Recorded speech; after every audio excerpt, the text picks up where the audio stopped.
Welcome to today's episode of Talking It Up. Today we have here with us Mr. Shoibal Bishwas, a renowned wealth analyst, and Pradipta Chatterjee, who is a business consultant. We will be discussing today about the implications of budget on your savings. Pradipta has a few questions about this. We will be adding to it and discussing the entire impact. I have been hearing a lot about this budget from my friends, clients, and folks at home. That how should we save now onwards? Now that we have two tax regimes. Earlier we used to look at insurances, mutual funds, fixed deposits, and use them as deductions when the time came. Now with these new proposals, how do we start looking at our savings? Pradipta, I presume that the question that you have is whether this budget has materially changed your savings profile, or you would need to, reshuffle your entire portfolio. Shoibal, I think. I think that the budget has not grossly changed your savings profile. What it has done is it has made two separate categories in terms of your taxation bit. So your lifestyle goals, your life cycle goals will continue to remain as they were, and the instruments that you are using prudently, either through your own systems or through an advisory model, that will continue to be there. What has happened is there are two income tax slabs that have been introduced, the old existing slab which was prevalent, and a new slab has been introduced which gives you a reduced taxations. However, you cannot apply for any of the reductions that you used to get. So it is a barter between two that you need to choose between which you should stay. Mathematically calculating with some of the examples, we have seen that in most of the cases, if you are taking all the benefits of deductions under 80C, 80D, and in terms of home loan, etc., in the interest on home loans, then you will see that the existing income tax slab that was available to you is far more beneficial than what is now been introduced. So what has been introduced, who does it benefit then? Who it benefits is probably some young people who have just joined, who are not getting into the income tax slab. They want to make their life simple. They don't want to get into any deductions, have cash free income in their hands, and probably consume. But just let me cut in it. I think Pradipta has a problem because I saw one provision which says that income arising out of business for those people, they do not really have any option of toggling between two systems of taxes over a period of time. I mean, this year you cannot, if he opts for the older system, then he cannot migrate onto the newer system next year. So that's right. That's absolutely right. And that brings the greatest dilemma. So maybe if you have chosen the new system now and you are not availing of maybe the interest on home loan as of now, 5 years down the line, if you decide to buy a property for yourself with a loan and you are taking the deduction for interest loan, if you are not able to migrate to the deduction system, you actually lose out. So Shubhanath is absolutely right. There is an issue on this. There is a lack of clarity on this also, whether you can migrate between each of the schemes. If you can't, then probably it is better to look at the older system than the newer one. But what would Pradipta do with regard to other ways of savings? I mean, mostly the risk-based one. I mean, so far we have been talking about largely FDs and housing loans, which are, more predictable, which has more predictable risk exposures. But as far as the other systems of savings are concerned, which are really now gaining ground, what would be the case? I think Pradipta would be affected by that hugely. So what we are talking about now is probably the equity exposures that he needs to take for the long run, and I think it will depend on the goal, the duration of the goal that he is availing on. Equity will continue to remain a long-term goal achieving mechanism or a tool. So I don't think that will seriously should change our perspective with this present budget.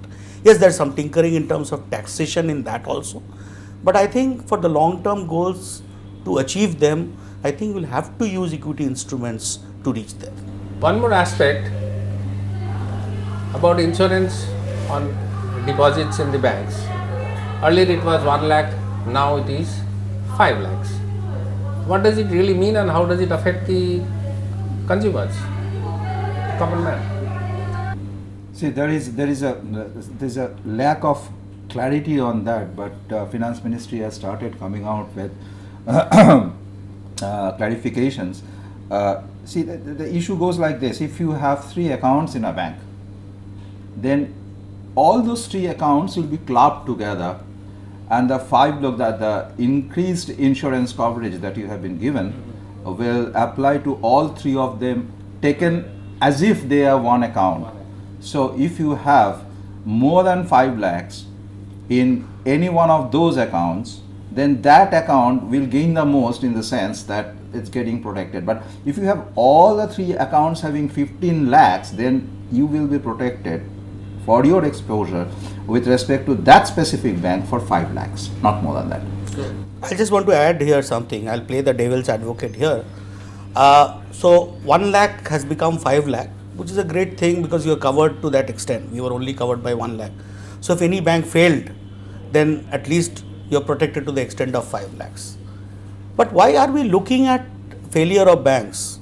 So what comes into our, as an investor's point of view, it is important that we also realize that many banks who are there and many banks who will come, you have to be very clear which bank you are going to park your deposits or savings into. So government is also trying to caution you that you should be careful where you should be parking your money in terms of your saving deposit as well. Well, I guess the psyche that has developed over a period of time that banks might fail has come from all those failures in the cooperative bank. Absolutely. And the last RBI data that talks about such failures, it comes to about 20,000 crore or thereabout that the cooperative banks have gone under. That's right. So cooperative banks will also come under those deposit insurance scheme. But I lack a clarity on that. I mean, unless one has to look into it. Does it mean common man should park their money in maximum number of banks to avail maximum protection for their money? Probably, but you see, how many people will have more than 15 lakhs in a bank? I mean, if you look at the profile of the depositors, and if you look at the wealth concentration in the hands of the Indian people, I think that the middle class will not be largely affected by this so far. Not in a major way, because if you have savings, I think Tribal would be the best. Yeah, so you must not keep so much of large chunk of money in your savings account. You should be looking at parking it into investment areas to meet your other goals. Saying all that, I think you should be choosing the best few banks that are available to park your money. I think net, what transpires right now is distribution of your risk profile, distribution of your risk over a wide segment of savings instrument, so that your risk gets, evenly distributed in a manner that if one fails, you are not majorly affected because others will come in to help and protect you. That's right. So there are short-term instruments to meet short-term goals. So an FD or a recurring deposit will probably meet the short-term end of your goal curve. But if you're looking at long-term goal curve, probably then you have to look at products like an NPS or a product like an equity mutual fund through an SIP route. So there will be products available both for the short term and both for the long term to meet your respective goals. What about insurances, medical and life?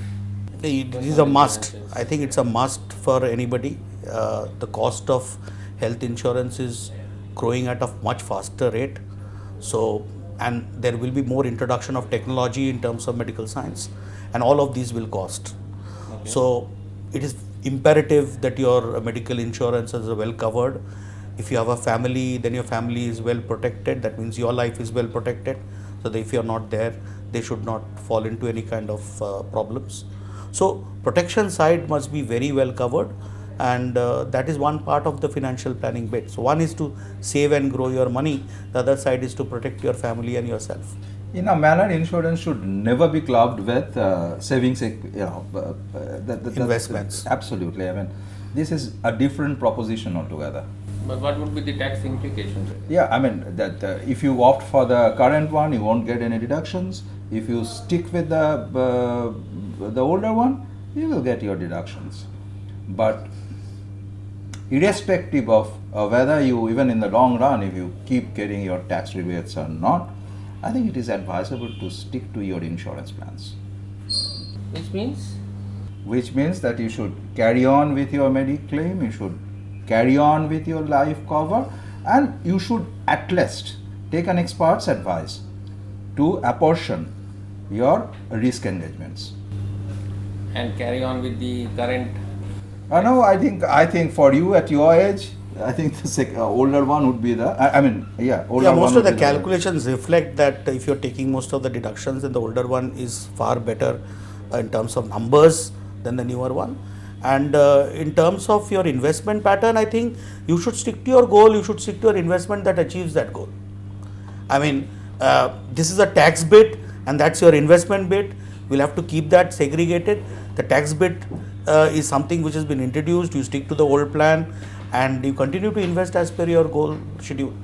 As I wear two hats, one as a consultant and the other one as a private person looking at my own finances, I have this query about the dividend distribution tax. How do we understand this thing? Yes, the dividend tax is something that we have been talking here before, been discussing that. Dividend tax has thrown a spanner into the whole calculations, because while the corporates will not be taxed, in their hands, you and I who have mutual fund exposure even in equities might just get taxed, or even if you have shares, but there are limits. If you earn beyond something, then the dividend is, I think, considered as an income, as a regular income part of it, and tax would be deducted on the basis of that. So, dividend distribution tax you must look at from two sides of it. One is the corporate side and one is in terms of a personal taxation side. Corporate side, if you look at a multinational company, for example. Last year the tax for them were reduced. This year when you see that the dividend distribution tax is eradicated, they have the ability to then send their dividends back home. So it's a great incentive for them, for multinationals to come to India to invest. The second bit is for national companies, the local companies who are there. For them also their balance sheets will look better because that taxation will be off. So in terms of the equity market on the corporate side, it's a big hooray for them in terms of abolition of DDT. For personal taxation purpose, all this time the dividend tax was deducted at source, which was 11% odd for an equity fund and 28-29% odd for a debt fund. That goes off. What comes in is that entire dividend that was being deducted in terms of taxation there comes into my hand, and I will be charged the tax as per my income tax slab. So anybody who is at a lower slab might gain, but if he's at a higher slab, he will actually lose by taking dividends. So what is the option that he has? He can convert his investments into growth option rather than remaining in dividend option. And you were talking about mutual funds. That's right. That's yes. With that, we come to an end for today's episode. Thank you very much for being with us. Do not forget to subscribe Talking It Up. Talking It Up is coming out with much more episodes of this nature, which will be trying to address your issues. Thank you very much. Thank you.